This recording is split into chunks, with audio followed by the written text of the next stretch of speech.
our main senses are eyesight and our hearing, and birds, that they have the same senses that they rely on. So they're communicating the same way, and we can appreciate, the incredible sounds, the beautiful colors, and that makes, I think, birds particularly appealing. That and the fact that they can fly, so they embody freedom for us. You can't look at a bird flying and not wish you could do it too.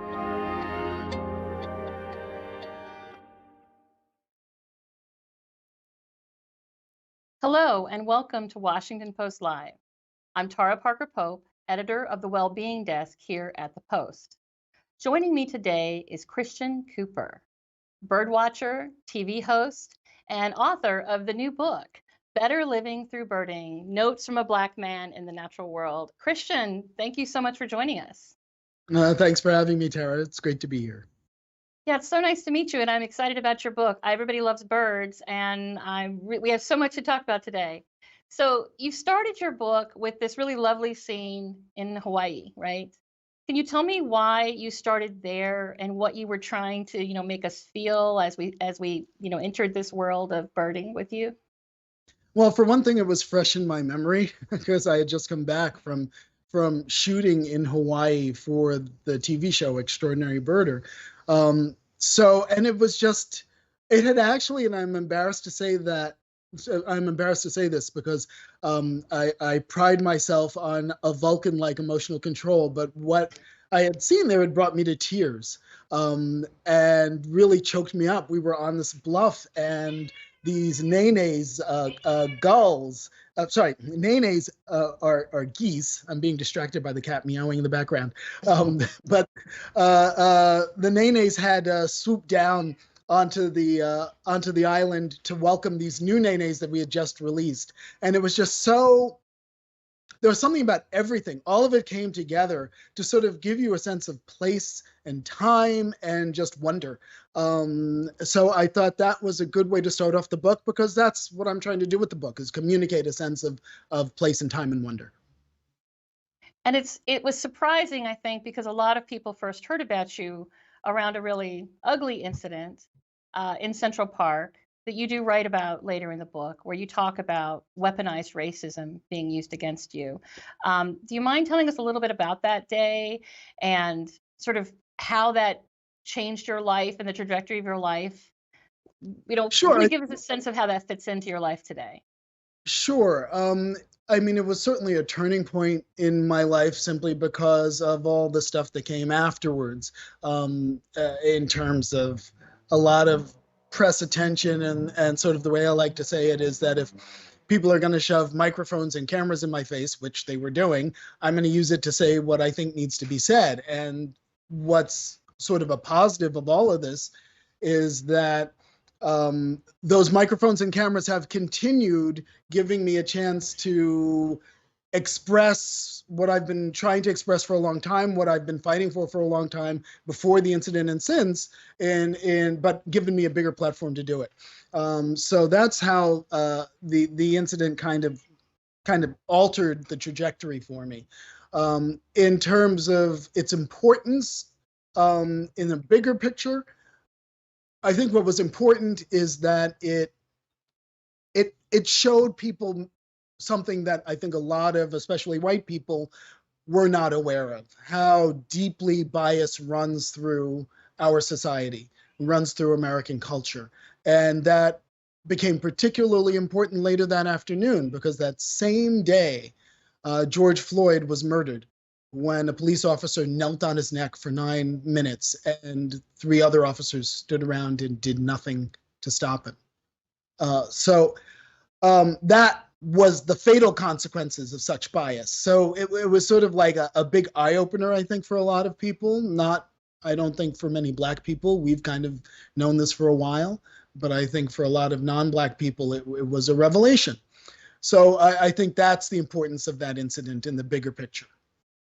So for viewers that may not be fully familiar with the story, just briefly, you were bird watching in Central Park. You encountered a woman who had her dog off the leash, and you asked her to put the dog back on the leash.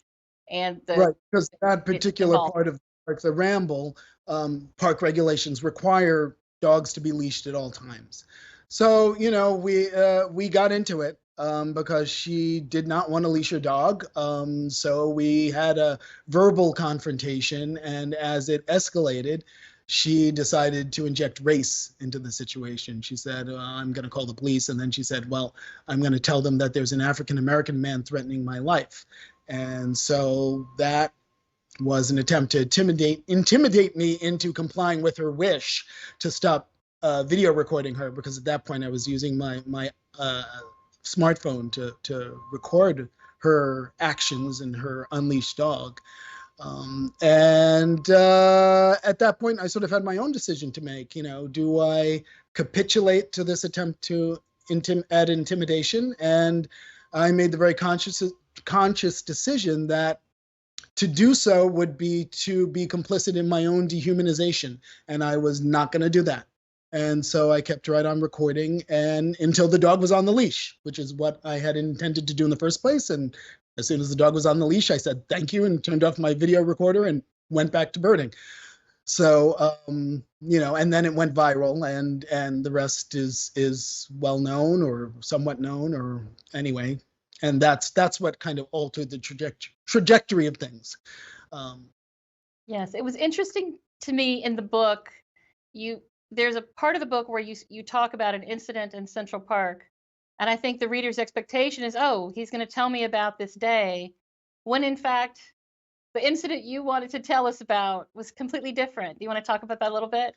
Yeah, the incident I wanted to tell you about was much more important. Well, I shouldn't say that, because obviously what happened between me and that dog walker in the park was important in the national conversation.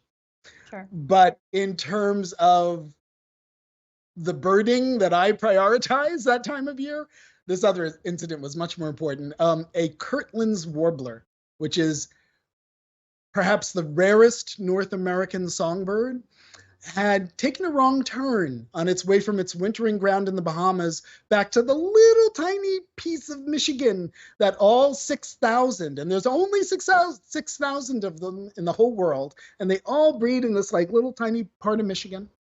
And this bird on its way just took a wrong turn and ended up in Central Park for the first time in history.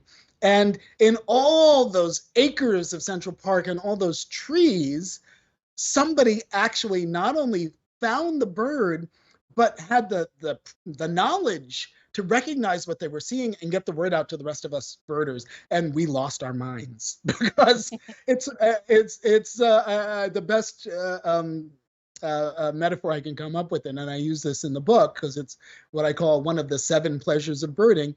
It's like as if you found a unicorn in your backyard. Because it really is that rare, that unusual, that mythological in the mind of the birder is the Kirtland's warbler. And here was one in our own backyard. And so I start with that incident because it's a little bit of an entree into the world of birding and our weird obsessions and how much fun it is. It's fun hearing you talk about it. So later in the book, you talk about the other incident in Central Park that I think people were expecting to read. But tell me, has it changed Central Park for you at all, this whole experience?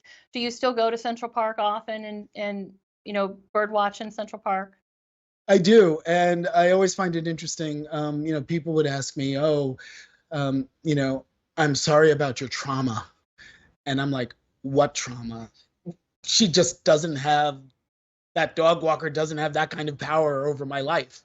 Could not wield that much influence. And more importantly, when someone says, oh, do you still bird Central Park? I'm like, well, yeah. What happened there is one experience that has to be weighed against about 35 plus years of incredible birding experiences, some of them in that very same spot. So when I'm standing there, I'm not thinking about that tussle I had with the dog walker that turned racist. I'm thinking about the mourning warbler that was on a wood chip path for a week that we all got to see perfectly. And normally mourning warblers, you got to work for hours to see one of them for like a minute. And this guy was just out there in the plain sight for everybody to see. So, so many memories associated with Central Park, with the ramble, that have nothing to do with that. And those memories are imprinted in places all over the park. So that's what Central Park means to me. Have you seen the owl that everybody's so crazy about? The famous owl. I forget its name. The owl is called Flacco. Yeah. The first thing a civilian, if I can use that term to refer to a non-birder, will ask someone who they see in the park with binoculars around their neck now is, have you seen Flacco? I have seen Flacco. He's a beautiful bird.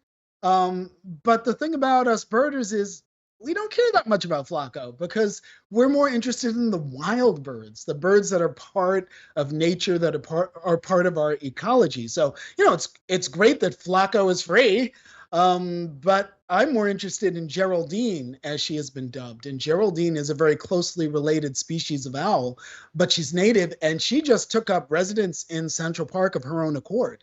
And she's been there happily chowing down on rats for a good while, and making us all happy that she's reducing the rat population, because New York City has a lot of rats. Yes. Well, I am obviously a civilian, so I'm sorry to ask you about Flacco, but I'm happy to learn about Geraldine. So you know so much about these birds. Tell me, can you go back in time? How did you get into this world? Like, was it a particular bird that brought you here, or how did that all start? It was. In birding terms, we call it your spark bird. It's the bird that drew you in to the hobby or the art, I think, as you called it at one point, or maybe that was the title card that called it the art of birding, which I thought kind of interesting. I'd never thought of it in that respect. But the bird that draws you in is called your spark bird, and for me, it was the red-winged blackbird. And I was 9 or 10 years old. I built a bird feeder in some woodshop class, and I kept seeing this bird, all black bird with red on the wings, the shoulder of the wing, coming to the feeder. And I was like, I've discovered a new species of crow. And I was all excited. And then I found out, no, I hadn't. It's actually a red-winged blackbird. But I still love red-winged blackbirds. They're one of my favorites. And that was the bird that got me started. And then it sort of developed from there. I got sucked in. Nature was always big in our household when I was a kid, because my dad was a science teacher. But for whatever reason, with me, it took the particular form of birds. So, and what happens next? Do you get a pair of binoculars for Christmas? Like what? How does it go from there? Science teacher, there were binoculars around. And then what happened was, not long after that, we took a cross-country camping trip because both my parents were teachers. So they had the summer off. So they piled me, my sister, the family Cocker Spaniel, and the two of them, of course, and piled us into this Volkswagen Westphalia camper, those things that are a little more than a van. And we went across country, up across through Canada, down the West Coast, and back through the States for the length of a summer. And because there was not much room in the car with 2 adults, 2 kids, and a Cocker Spaniel, there wasn't room to bring many books. But one of the few books my dad did bring, because he's a science teacher, was a field guide to the birds of North America. So hours and hours driving in the car, passing endless cornfields sometimes. So I would just flip through the book to amuse myself. And, my brain was young and permeable at the time. And by the time we hit the West Coast, a bird that none of us had ever seen before would flap by. And I'd go, oh, look, Mom and Dad, there goes a black-billed magpie. And they're like, how the hell does he know that? And it's because I remembered the book. So that sort of cemented things. And after that, my dad just kind of nurtured that interest, would get up early in the mornings on Sundays and take me out to the walks of the South Shore Audubon Society. And that really sort of got the ball rolling. Oh, that's such a sweet story, such a sweet memory. You talk also in the book about growing up queer and being queer and the relationship with bird watching. Can you talk a little bit more about the sort of interplay between those two things? How bird watching helped you with your own identity? Sure. The birding was an escape valve for me, because even before I was a birder, I knew I was queer, from the age of 5, very early. And somehow I had metabolized sort of society's message at that time in the late 60s and through the 70s, that was something that one should never, ever talk about, that it was something one had to keep hidden. So I did. And that was hugely painful. It was the metaphor I always used to describe it is that it was like being buried alive, because the real you is there, trapped in this coffin, banging, screaming to get out, because you feel like you're suffocating. And meanwhile, everyone around you is walking over your grave, the green grass of your grave, having no idea that you're underneath there suffocating. So it was a very painful experience. And one of the ways I escaped that was through birding, because one of the wonderful things about birding is that it forces you to focus outside of yourself. So whatever your woes are at any given moment, whatever is getting you down, you've got to, for at least a time, be paying attention to a greater world, a much larger universe around you, and focusing very intently. If you want to see the birds, you got to be paying attention. So suddenly all your problems fall away, and instead you're observing a world that's not wrapped up in all of that. That's got its own wonderful things going on, that where you'll find all kinds of wonderful discoveries. And that was a huge help for me as a young closeted kid, all the way through high school, in fact. And then there's also just the fact, and I use this metaphor a little bit at the beginning of the book, where, you know, the naming of birds and how we put labels on them gets super confusing, and it gets really complicated. And if you don't know what you're talking about, you're going to get all mixed up. And how do you navigate all those names and words and labels for the birds? And that's actually something all of us, I don't care who you are, gay, straight, whatever, have to navigate especially when we're young. Okay, well, all these labels, which apply to me, which fit, which chafe, what does it mean to me? And which do I just need to bust out of and redefine for myself? So that was also an interesting metaphor when I sat down and thought about it. Have you ever thought about writing a children's book and capturing some of this for kids? Good idea. Is this the first time you've heard that idea? I listened to you talk about this and with such wonderment, and I feel like, oh my gosh, every child should hear you talk about birds. Well, I do a lot of work with students in the New York City public schools, have for, 20 plus years or something like that. Just trying to get them, out of the sea of concrete and out of staring at a bunch of pixels on their television or on their phone or on their, various devices and video games, and instead engaging with the natural world, because it is so incredibly healing. And because I think these kids need that. It changes their perspective. So I've been doing that quite a bit. As for writing a children's book, maybe I might tackle one about hummingbirds, because I find hummingbirds so wonderful. And it would be a little bit of a tribute to my mom, because my mom, when she found out that not all hummingbirds are named hummingbird, that there are in fact so many different kinds of hummingbirds that they had to start coming up with new names, like Sapphire and Jacobin and other, just all these weird names for all kinds of hummingbirds. And she was fascinated by that. And they're so gorgeous and so varied. So that might be a fun thing to explore in a children's book. That is a fun topic. Speaking of things that kids love, let's talk about comics, because this is another world that you have lived in. Tell me about comics in your life and how important they are.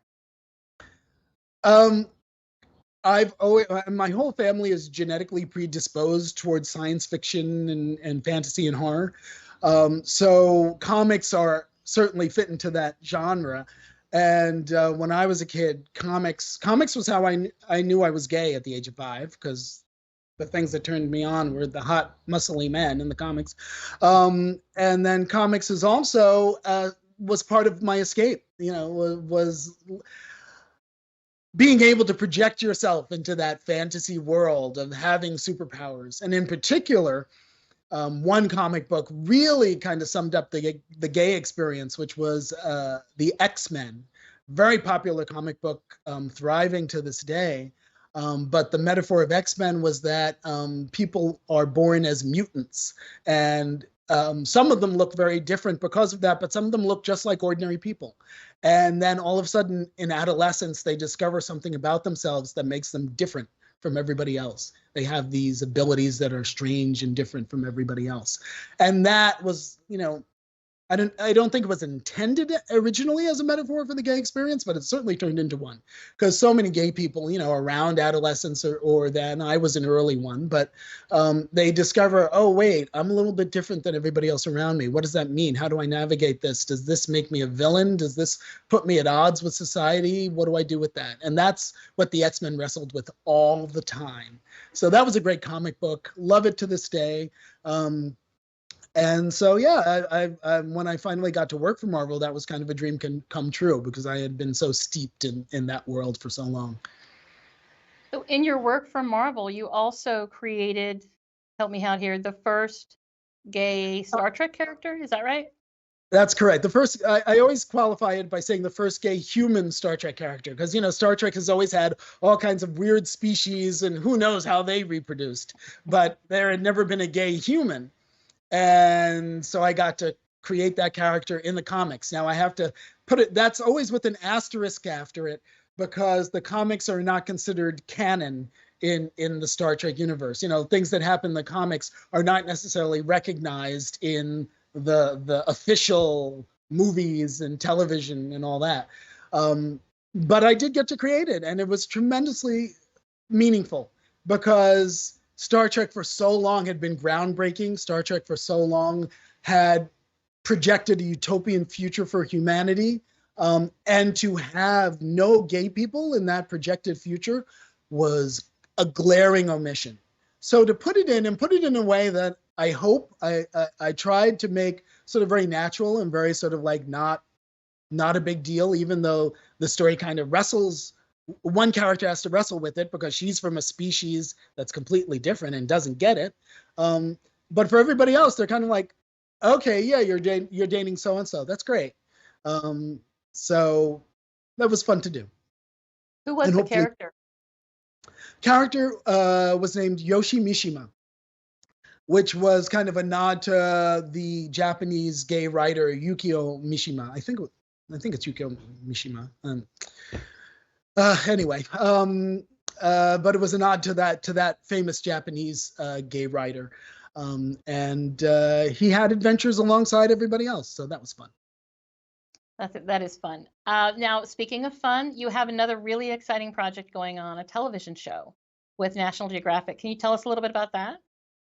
Yeah, that's kind of a dream come true. I got this phone call from a Nat Geo executive, and she said, oh yeah, we want to do a birding show because we've never really done one before, and would you like to go around the country to all these different birding spots and see these great and incredible birds and tell people about them? And then I'm like, do I want to do that? Yes.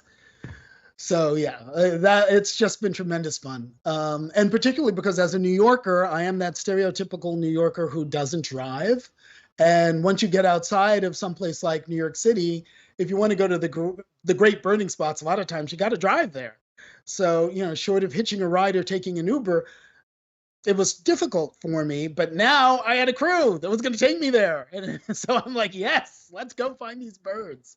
So we went to each episode. Sorry, go ahead. No, please continue. So sorry.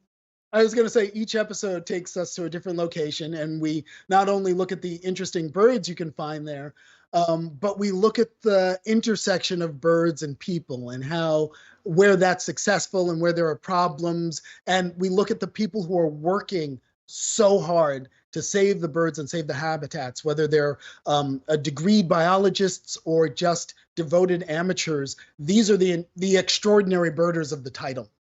These people we meet in the course of the show.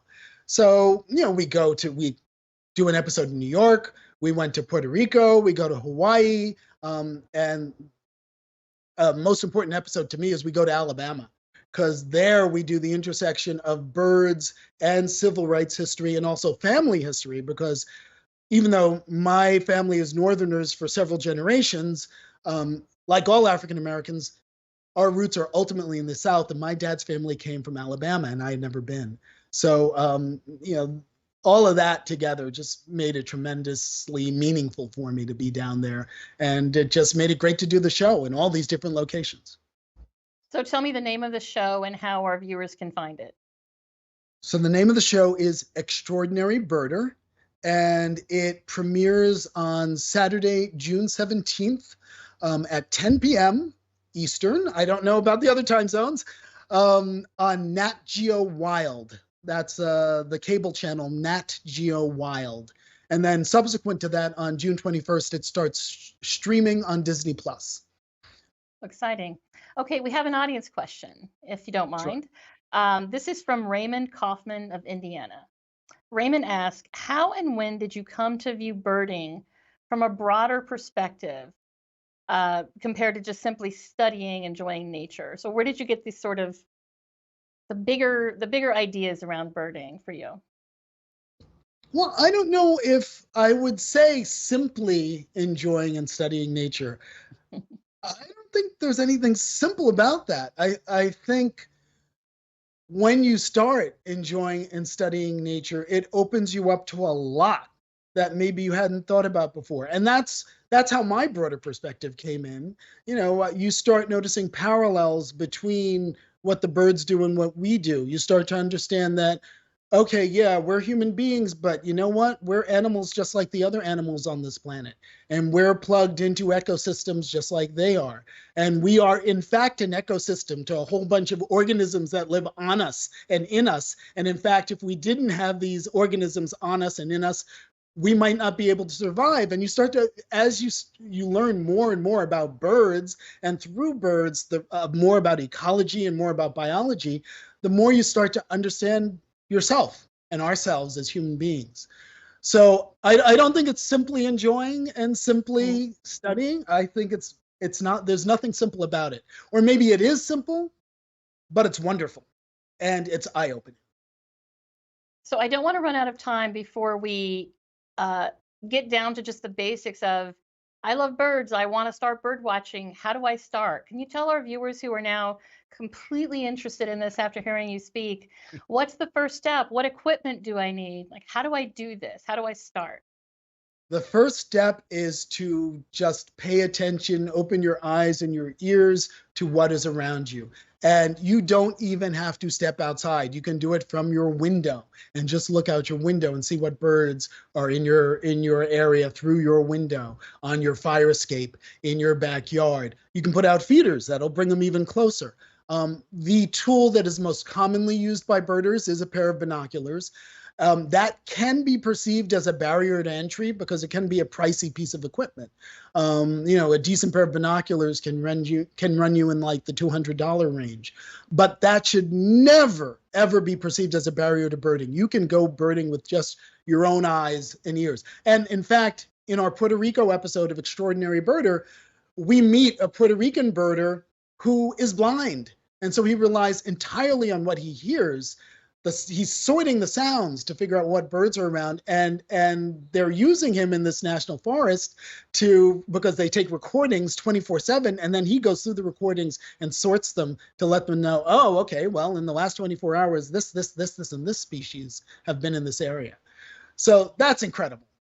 You don't have to be sighted. You don't have to be, you can be in a wheelchair and bird from your own home. There are also plenty of reserves that now are focusing on accessibility. So there is no reason why you should not be birding.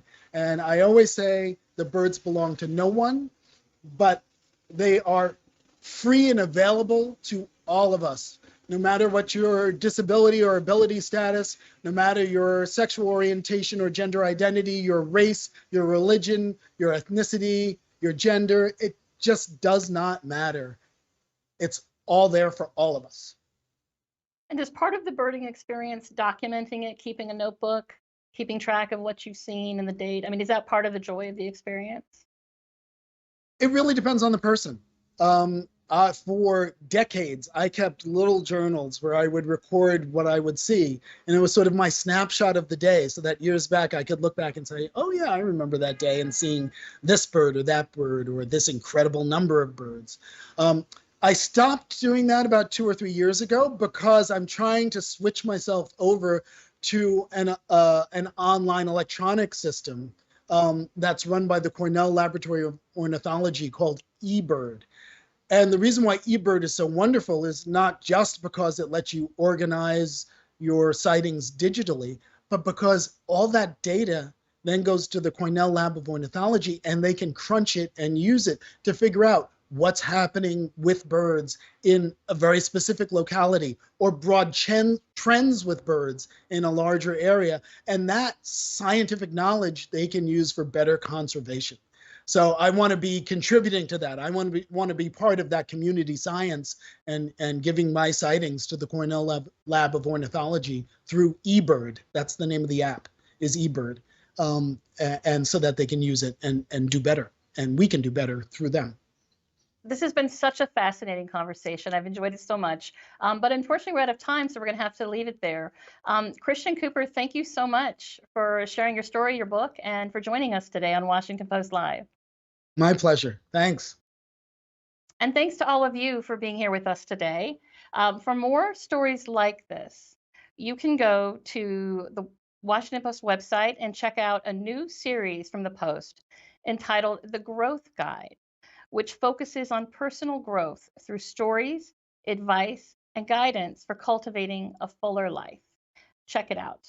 I'm Tara Parker Pope. Thanks again for joining us on Washington Post Live.